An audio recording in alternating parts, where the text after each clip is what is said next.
अस्तित्व में 4 पद हैं और 4 पद जो हैं वो प्राण पद, भ्रांति पद, देव पद और दिव्य पद। ठीक है, तो इनका पूरा चक्र भी समझा था हम लोगों ने। प्राण पद चक्र में क्या होता है, तो अब हम लोगों ने जो कल समझा था कि विकास क्रम क्या होता है, तो विकास क्रम में हमने अनुपमा जी आपको याद होगा हम लोगों ने समझा था कि भौतिक क्रिया और रासायनिक क्रिया है ना, ये दोनों क्रियाओं का जो होना और रहना है वो सारा कहाँ आएगा, विकास क्रम में, है ना। और विकास क्रम को जब हम देखते हैं तो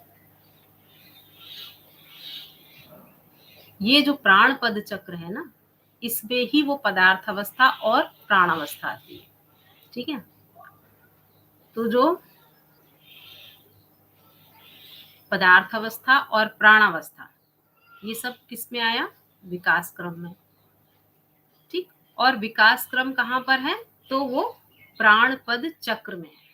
ठीक है, यहाँ पे जो अस्तित्व में 4 पद हैं, उस चार पद में जो प्राण पद है उसी पद में विकास क्रम का पूरा व्यवस्था ना। ये बात स्पष्ट होती है? हाँ, तो प्राण पद चक्र ये बना ही रहता है, इसमें आवर्तनशीलता बनी ही रहती है। तो जब पदार्थ अवस्था से प्राण अवस्था विकसित होती है ना, तो उसको बोला विकास। ठीक, और जब फिर पुनः प्राण अवस्था से पदार्थ अवस्था में इकाई परिवर्तित हो जाती है ना, तो उसको बोला ह्रास। तो ये ह्रास और विकास का यहाँ पर एक चक्र चलता ही रहता है, जिसको आप भौतिक रासायनिक क्रियाओं में देख सकते हैं।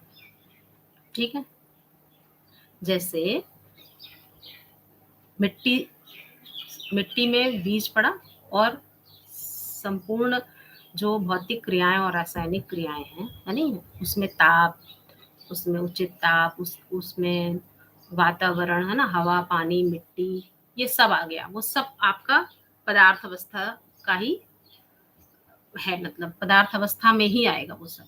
और उससे विकसित होती है प्राणावस्था, यानी कि वनस्पति संसार विकसित होता है।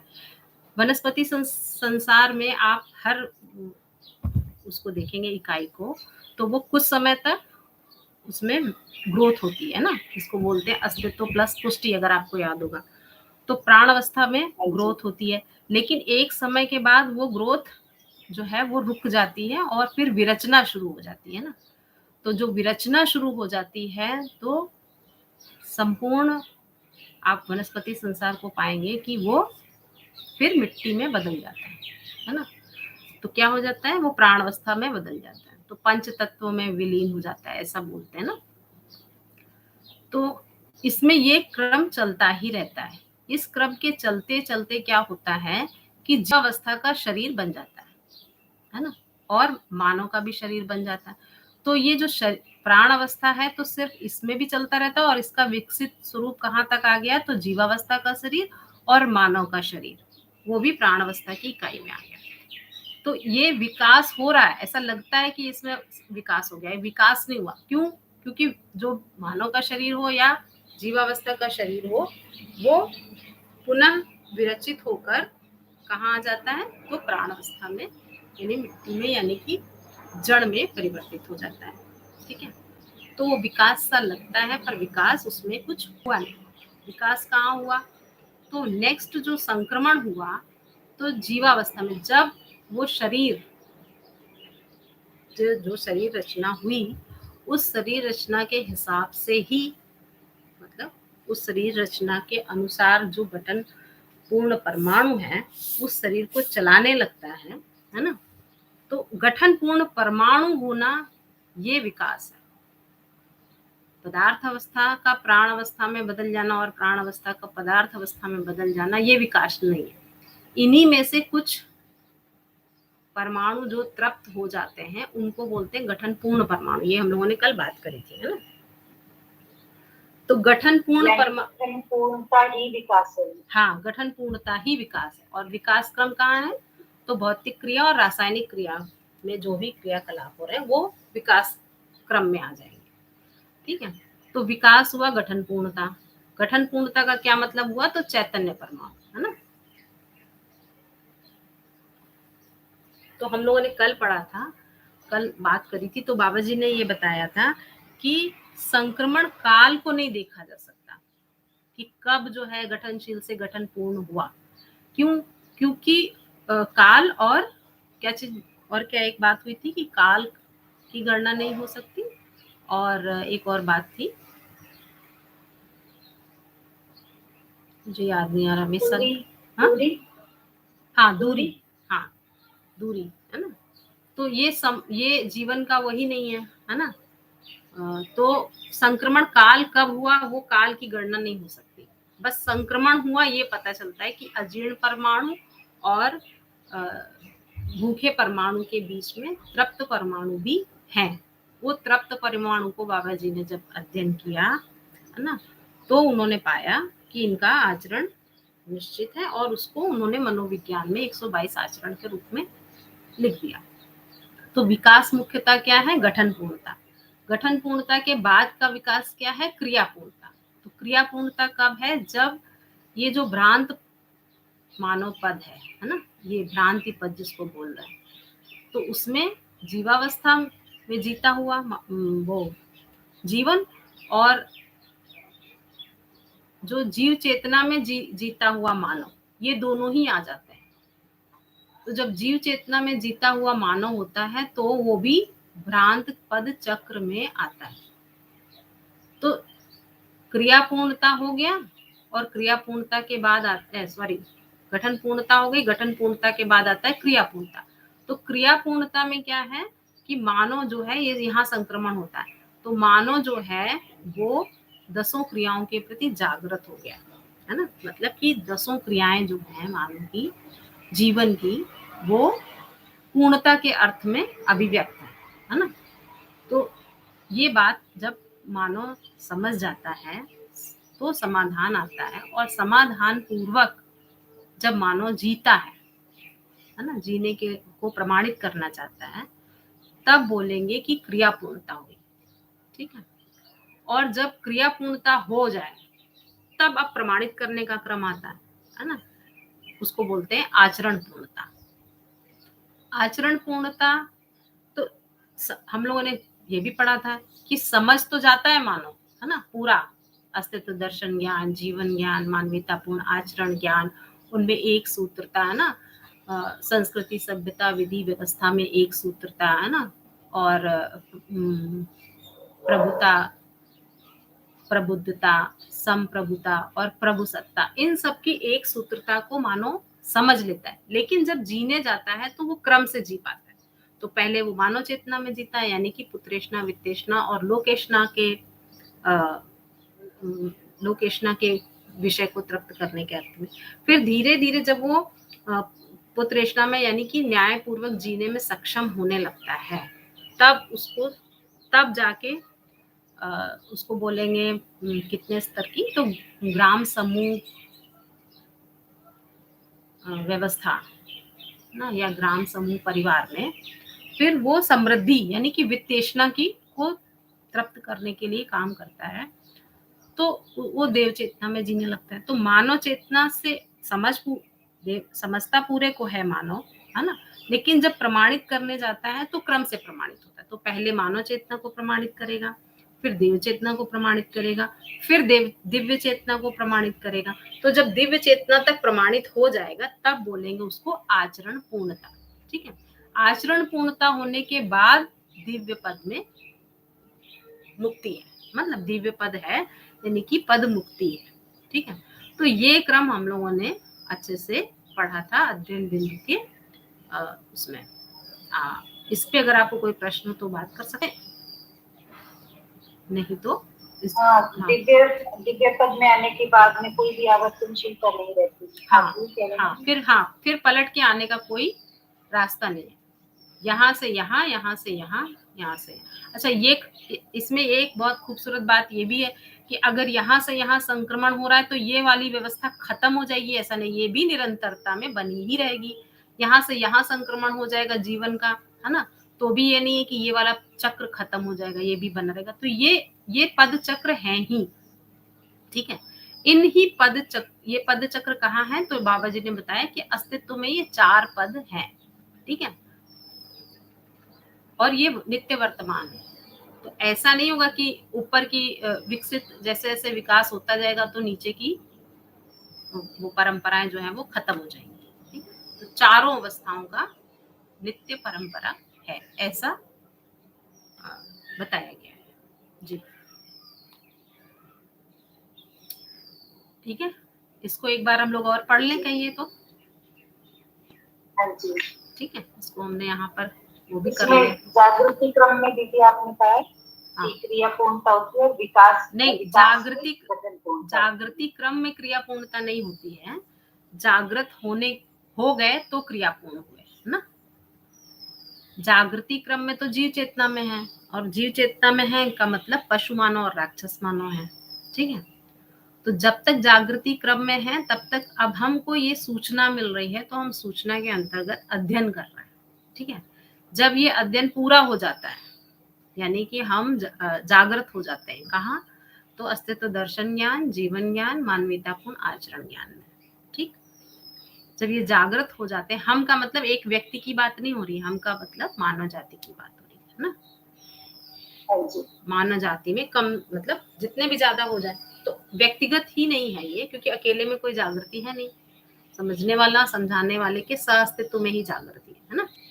तो इस तरीके से जो है, जब तक हम अध्ययन कर रहे हैं तब तक क्रियापूर्णता के अर्थ में अध्ययन कर रहे हैं, ठीक है।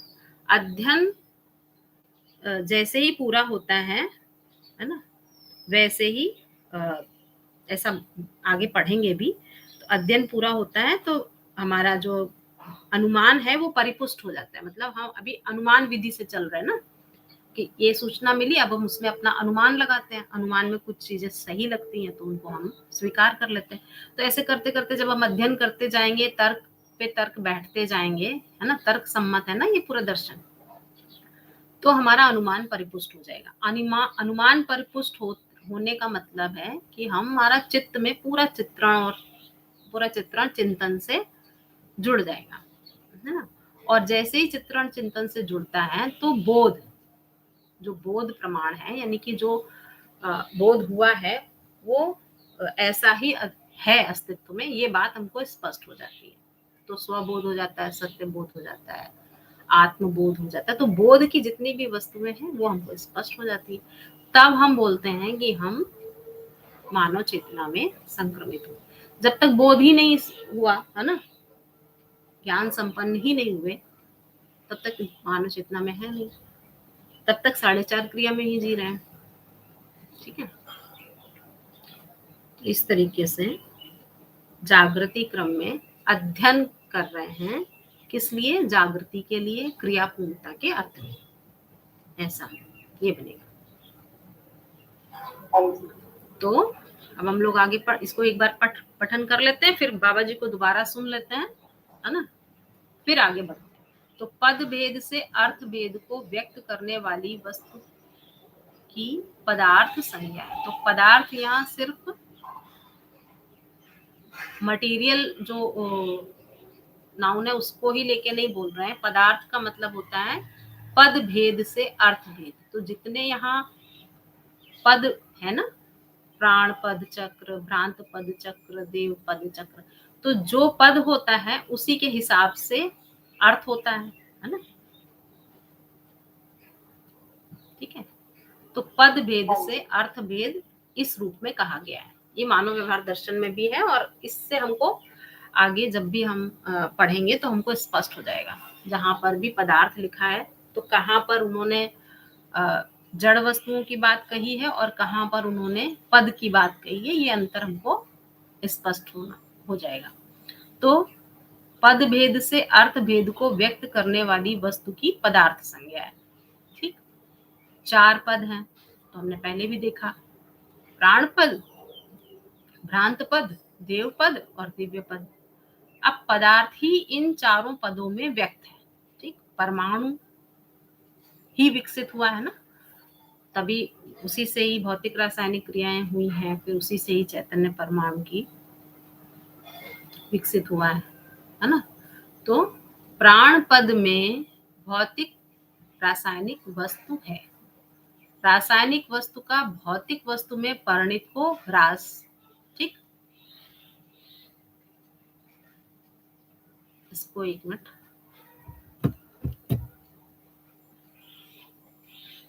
यहाँ पर चिपका देते हैं, इससे बार बार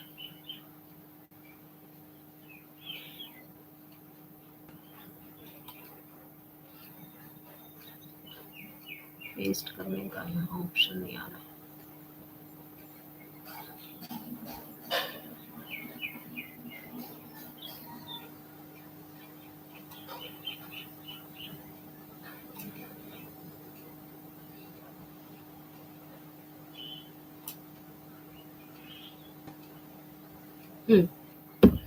तो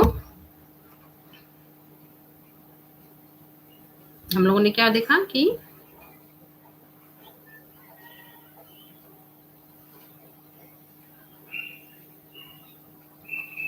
किसको ह्रास कहा है, तो भौतिक वस्तु रासायनिक वस्तु का भौतिक वस्तु में परिणित होना का क्या मतलब हुआ कि जो ये प्राण अवस्था है, रासायनिक वस्तु किसको कहा है, तो प्राण अवस्था, है ना। तो प्राण अवस्था जब पदार्थ अवस्था में यानी कि भौतिक वस्तु में परिणित हो जाती है तो उसको बोला ह्रास। ठीक है, ये बात स्पष्ट हुई। और फिर लिखा है कि भौतिक फिर लिखा है कि भौतिक वस्तु का रासायनिक वस्तु में परिणित होने को विकास का। तो जो पदार्थ अवस्था है वो जब प्राण अवस्था में परिणित हो जाती है, तो उसको क्या कहा, विकास। यही बात इसमें कही जा रही है। ठीक है,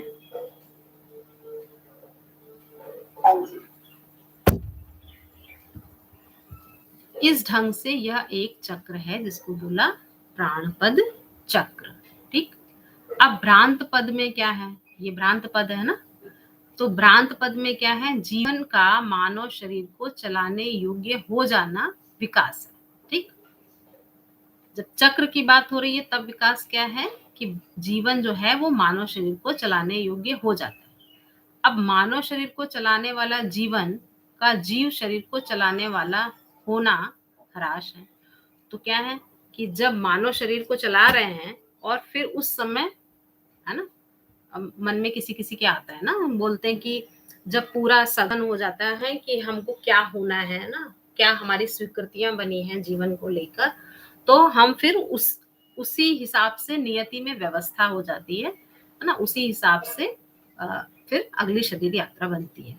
तो बहुत तीव्र अगर बहुत वो हो जाती है ना वेदना या इच्छा की, इससे तो हमारे जीवन से तो अच्छा जो है वो एक कुत्ते का जीवन है जो ऐसी गाड़ियों में घूम रहे हैं ना। बहुत सारे देखो तो गरीब भाई और गरीब परिवार जो है सड़क के किनारे है ना। हम दिल्ली में जब रहते थे तब देखते थे एकदम बीच में इतनी सी जगह होती है ना, उस जगह में ठंडक में लोग ना लेटे हुए रहते थे और हम लोग डेली वॉकिंग करने के लिए जाते थे। तो एक बोरा जैसा कोई चीज लेके उस पर लेटे हुए रहते थे। तो भाई ऐसे जीवन ये सोच सकते हैं जब उसी रोड से अच्छे से आलीशान तरीके से कुत्ते निकलते हैं कार से मुंह लटकाए हुए, तो वो सोच सकते हैं कि भैया हमसे तो अच्छी जिंदगी इन कुत्तों की है। हो सकता है भाई कोई जीवन ऐसे सोचते हो, है ना। तो उनके लिए भी व्यवस्था है, ठीक है, कि पुनः वो जो शरीर यात्रा जो शरीर चाहते हो उस शरीर को चलाएं, कुछ नियति में व्यवस्था होगी। तो वो जब हो जाता है तो वो ह्रास। इस ढंग से यह एक चक्र है जिसको बोलते हैं भ्रांत पद चक्र।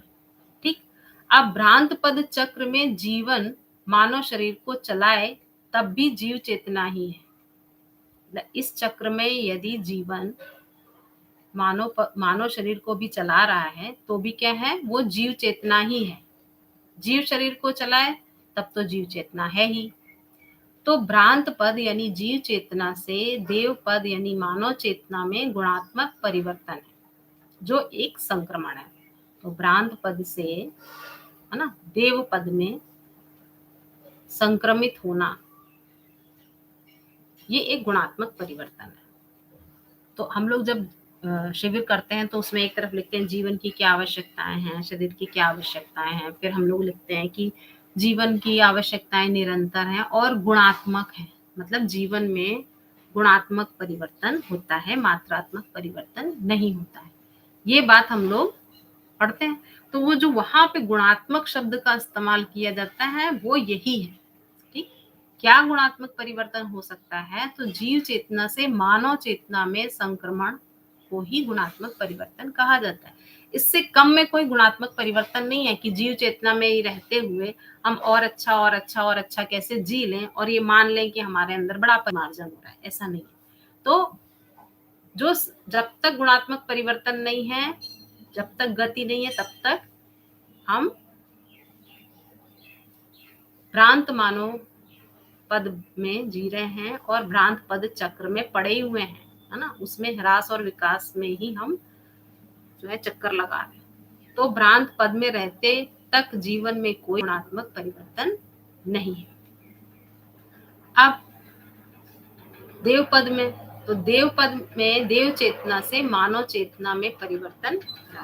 जब हम देव पद चक्र में पहुंच जाए, ना, जैसे क्रिया पूर्णता की बात कर रहे हैं, तो क्रिया पूर्णता अगर हो गई और हम संक्रमित हो गए, मतलब मानव, है ना, तो मानव चेतना से देव चेतना में परिवर्तन ही विकास है। ठीक है, मानव चेतना से देव चेतना में परिवर्तन ही विकास है। श्रेष्ठ से श्रेष्ठतर में, ठीक, और श्रेष्ठतर से श्रेष्ठ में आवर्तन ही देव पद चक्र है। तो यहाँ से यहाँ, यहाँ से यहाँ, यहाँ से यहाँ, यहाँ से यहाँ, ये पूरा आवर्तन है, यही देव पद चक्र है। एक ही शरीर यात्रा में, एक ही शरीर यात्रा में कभी देव पद तो कभी मानव पद में व्यक्त करना हो सकता है। ठीक है, तभी हम लोग कहते हैं कि उपकार की प्रवृत्ति तो है ना, जीने देकर जीने की प्रवृत्ति तो है, लेकिन उसकी निरंतरता नहीं हो पा रही। तो जब तक निरंतरता नहीं हो पा रही है तब तक मानव चेतना। ठीक, तो इसी बात को यहाँ पर लिखा जा रहा है कि श्रेष्ठ से श्रेष्ठतर में, मतलब और अच्छा, और श्रेष्ठतर से श्रेष्ठ में आवर्तन, यही देव पद चक्र है। एक ही शरीर यात्रा में हम कभी देव पद यानी कि उपकार ही प्रवृत्ति में जीते रहते हैं, है ना, और अधिक उपकार और अधिक उपकार, है ना, और फिर कभी मानव पद में व्यक्त करना हो सकता है। तो फिर जब ये हो रहा है तब उसी में ही इसी को ह्रास और विकास बोला है। ठीक, अब दिव्य पद में पहुंचता है तो दिव्य चेतना में आवर्तनशीलता कुछ नहीं है। दिव्य पद में आवर्तनशीलता कुछ नहीं है। चक्र से मुक्त हुए, निरंतरता से युक्त हुए। अब चक्र से मुक्त होने का मतलब गायब हो गए, विलीन हो गए, ऐसा नहीं है। क्या हो गया? निरंतरता से युक्त हो गए, है ना। दिव्य चेतना श्रेष्ठतम, तो एक हो गया श्रेष्ठ, श्रेष्ठ से श्रेष्ठतर, और फिर श्रेष्ठतर से श्रेष्ठतम की यात्रा है। उसमें पहुंचने पर उससे नीचे आने का प्रावधान नहीं है।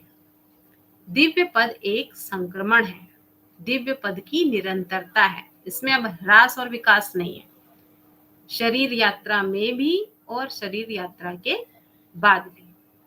ठीक बात।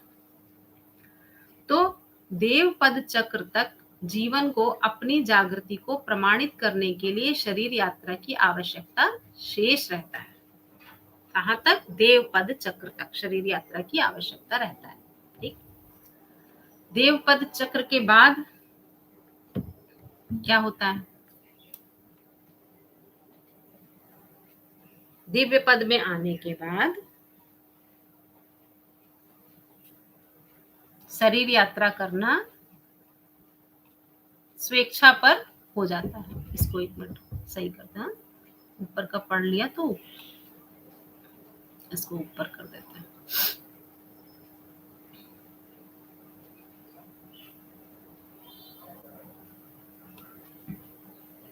यानी दीदी देव पद में निरंतरता नहीं आई थी, लेकिन हाँ, दिव्य पद में निरंतरता आ गई। हाँ, ऐसा ही। ठीक, तो अब तो समझ में आ जाएगा ना, यहाँ पे कर देते हैं इसको।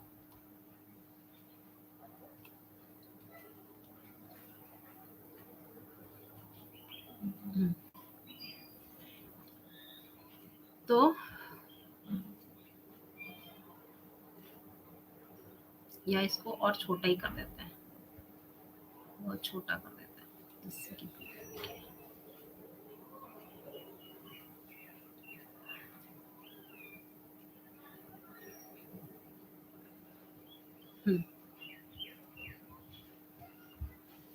तो हम लोगों ने बात कर ली कहाँ तक? ये पूरा एक बार चक्र को पूरा हम लोगों ने देख लिया। ठीक, अब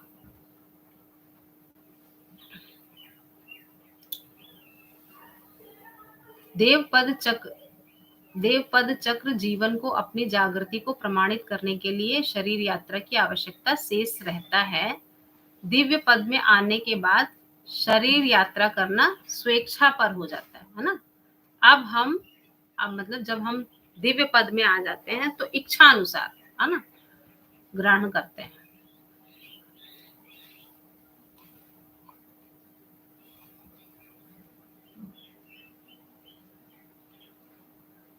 परिस्थिति पर फिर हमारी विवशता नहीं रहती कि परिस्थिति हमको विवश कर रही है, यानी कि हमें अपनी संवेदनाओं का दबाव या इच्छाओं का दबाव, है ना, इच्छा विचार आशा यानी कल्पनाशीलता का दबाव बस हम जो है वो शरीर को नहीं ग्रहण कर रहे हैं। देवपद चक्र में रहते तक जीवन अपनी जागृति को प्रमाणित करने के लिए बारंबार शरीर को ग्रहण करेगा।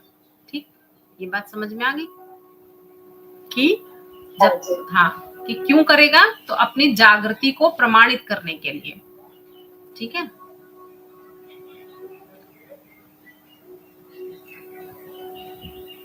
दिख नहीं रहा हो तो फिर से वो कर देते हैं। ठीक है, ज्यादा सही लग रहा था मुझे।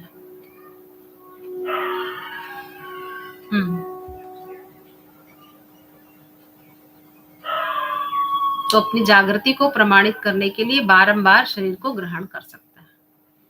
मानव पद में उपकार कम से कम रहता है, देव पद में उपकार बढ़ जाता है और दिव्य पद में उपकार पूर्ण हो जाता है ना। तो समझना पूरा हो जाता है, लेकिन समझने के बाद मानव पद में हम समझ गए पूरा, है ना, 10 क्रियाओं को पूरा अध्ययन कर लिया, पूरी बुक्स को पढ़ लिया, है ना। लेकिन जब हम उसको जीने जाते हैं तब क्या होता है? तब क्रम से उपकार बढ़ता है। ठीक, तो दिव्य पद में एषणाएं गौण हो जाती है। जो पुत्रेषणा, वित्तेषणा, लोकेषणा है वो गौण हो जाती है, यानी पीछे हो जाती है, और ज्ञान के अर्थ में ही जीना बनता है। ठीक है, किसमें बनता है? तो ज्ञान के अर्थ में ही जीना बनता है। दिव्य मानव के समाधान, समृद्धि, अभय, सह अस्तित्व प्रमाणित करते हुए सह अस्तित्व को प्रमाणित करना प्रधान रहेगा। करेगा वो सब चीजें प्रमाणित, समाधान को भी, समृद्धि को भी, अभय को भी, सह अस्तित्व को भी, लेकिन सह अस्तित्व को प्रमाणित करना उसमें प्रधान रहेगा। देव पद चक्र में समाधान, समृद्धि प्रमाणित रहेगा और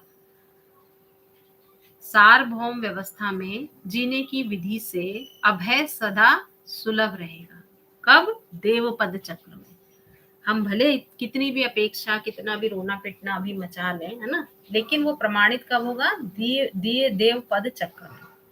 तो यदि संपूर्ण मानव परंपरा ही दिव्य चेतना में परिवर्तित हो जाता है, ठीक, संपूर्ण मानव परंपरा ही दिव्य चेतना में परिवर्तित हो जाता है का मतलब, मानव परंपरा का क्या मतलब बताया था हमने?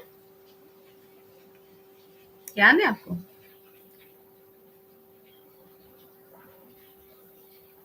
चार चीजें बताई थी ना उसमें मानव परंपरा में।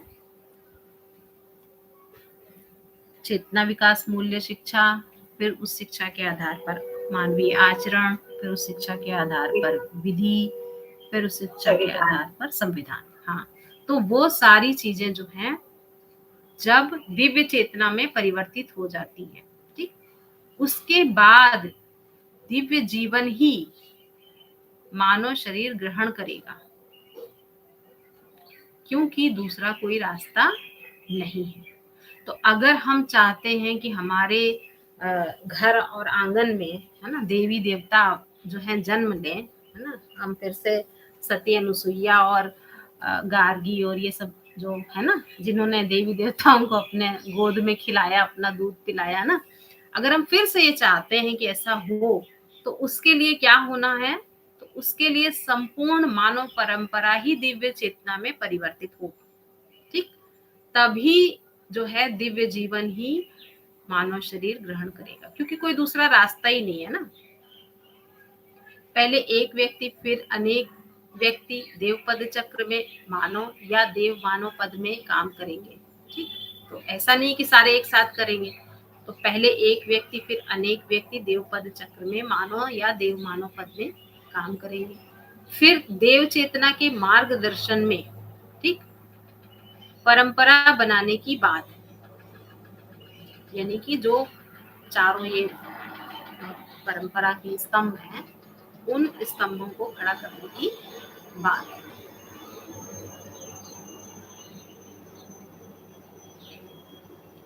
इतने में अखंड समाज सार्वभौम व्यवस्था स्थापित हो गई, ठीक?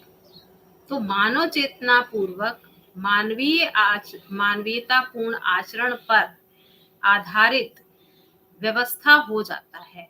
कब होता है? मानव चेतना पूर्वक, यानी क्योंकि जो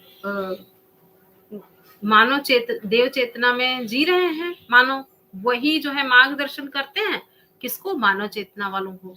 तो जो जब तब क्या होता है कि मानव चेतना पूर्वक मानवीयतापूर्ण आचरण पर आधारित व्यवस्था हो जाता है। वही लोग, क्योंकि सामान्य मानव ही जो है वो व्यवस्था में परिवर्तन लाए हैं, इतिहास गवाह है इस बात का, है ना। तो दिव्य चेतना संपन्न मानव भी मानवीयतापूर्ण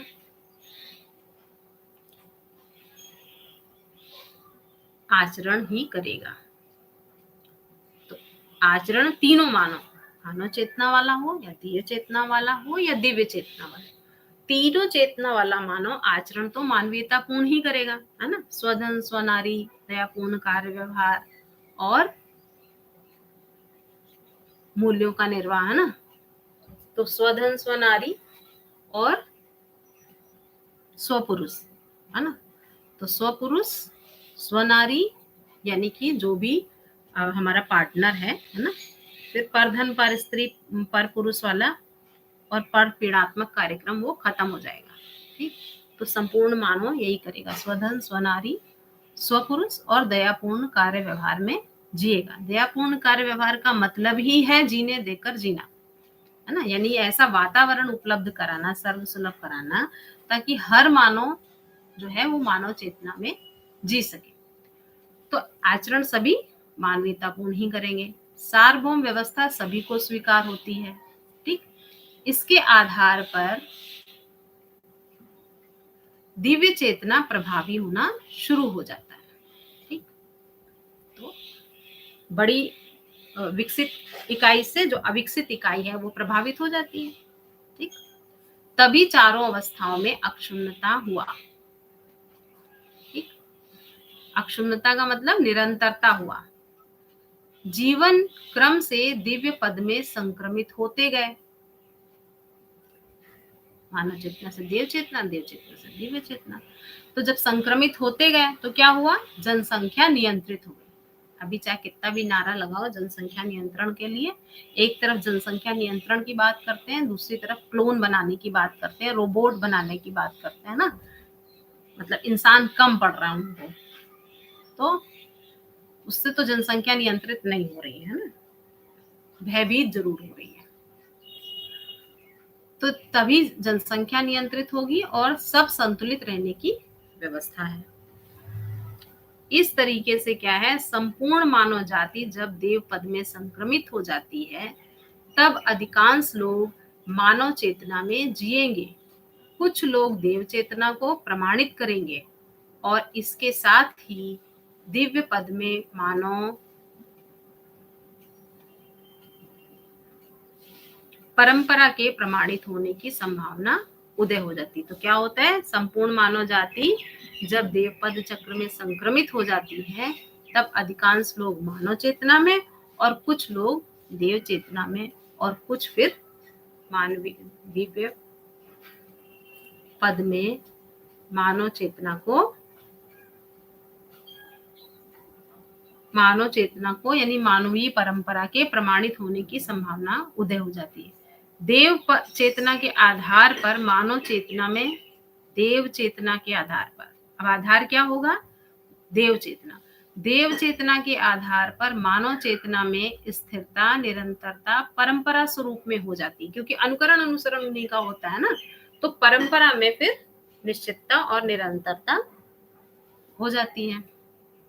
ठीक है, दिव्य चेतना के आधार पर देव चेतना में स्थिरता निरंतरता हो जाती है और मानवीयता की परंपरा की देव पद चक्र से ही शुरुआत है। तो जो आप पूछ रहे थे कि क्रियापूर्णता की, है ना, तो क्रियापूर्णता यानी देव पद चक्र यानी मानव चेतना और देव चेतना, तो वहां से शुरुआत मानवीय मानवता की परंपरा। इस तरह संपूर्ण धरती पर पहले प्राण पद चक्र, फिर भ्रांत पद चक्र, फिर देव पद चक्र, फिर दिव्य पद यानी पद मुक्ति का प्रकटन होने का क्रम है। अब दिव्य जीव चेतना में भ्रांत पद चक्र रहते हुए मानव क्षतिग्रस्त हो गया है। ठीक, जीव चेतना में यानी भ्रांत पद चक्र में रहते हुए उसी में, है ना, बार बार आना जाना करते करते मानव जो है वो क्षतिग्रस्त हो गया है। जब इसलिए जो है तब जागृति की आवश्यकता का उदय हुआ। देव पद चक्र में मानव का धरती के साथ और मानव के साथ अहिंसक होना बनता है। तो